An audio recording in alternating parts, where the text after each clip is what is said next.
আমরা 5 মিনিট সময় দিচ্ছি, নিজের বাসভবনের ভিতর কেউ থাকলে অতি দ্রুত বের হয়ে আসার অনুরোধ করছি।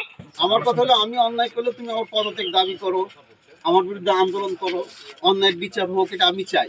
কিন্তু তুমি আমার বাসায় এসে তালা মারতে পারো কিনা, ইয়েস অর নো? আমার ভাই যে কোপ খেয়েছে স্যার, আপনারা কয়জনকে গ্রেফতার করতে সমর্থ হয়েছেন স্যার, একটু জবাব দেন। অবশ্যই অনেক দাবিগুলো যৌক্তিক। আমরাও এই প্রাণের প্রতিষ্ঠানে চাই না যে রাজনীতি আসুক, আমরা চাই ক্যাম্পাস রাজনীতি থাকুক, বহিরাগতদের আক্রমণ থেকে আমাদের ছাত্ররা নিরাপদ থাকুক। প্রত্যেকটা দাবির সাথে আমরা যৌক্তিক দাবিগুলোর সাথে আমরা একমত, এবং সেটা নিয়ে কোর্ট প্রশাসনও কাজ করছে, আমরাও রাত দিন কাজ করছি। সামনেও ছাত্রদের সমস্ত দাবিগুলো যেন পুরো হয় সেটার জন্য আমরা চেষ্টা করে যাচ্ছি রাত দিন। কিন্তু কিছু কিছু ছাত্র, আমি সবাইকে বলবো না, তারা তাদের সীমাটা অতিক্রম করছে। তারা ছাত্রের সাথে খারাপ বিহেভ করছে, আমাদেরকে বিভিন্নভাবে গালিগালাজ করছে।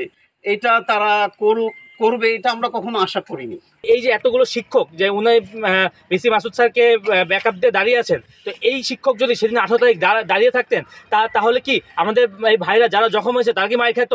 আমরা মোটেও মার খাইতাম না। আমরা সেদিন কচু কাটা হয়ে সবাই ক্যাম্পাসে প্রবেশ করেছিলাম। যেখানে প্রশাসন কাজ করে যাচ্ছে আন্তরিকতার সাথে, ছাত্র শিক্ষক সবাইকে নিয়ে কাজ করে যাচ্ছে, আমরা সুন্দরভাবে ক্যাম্পাসকে এগিয়ে নিচ্ছি, ক্যাম্পাসকে পুনর্গঠন করছি, সেই সময় যে সমস্যা তৈরি হয়েছে সেই সমস্যা সমাধানের জন্য যখন সবাই মিলে কাজ করছি, তখন সমাধানের দিকে ফোকাস না করে কিছু কিছু ছাত্র পেছন দিক থেকে, বাইরের দিক থেকে, মিডিয়ায় কিছু কিছু ছাত্র জিনিসটাকে যৌক্তিক কথাগুলো এড়িয়ে গিয়ে অযৌক্তিকভাবে তারা তাদের আলটিমেট কিছু একটা এজেন্ডা আছে, যে এজেন্ডা বাস্তবায়ন করার চেষ্টা করছে। এটা সাধারণ শিক্ষকরা এখন পরিষ্কারভাবে মনে করে।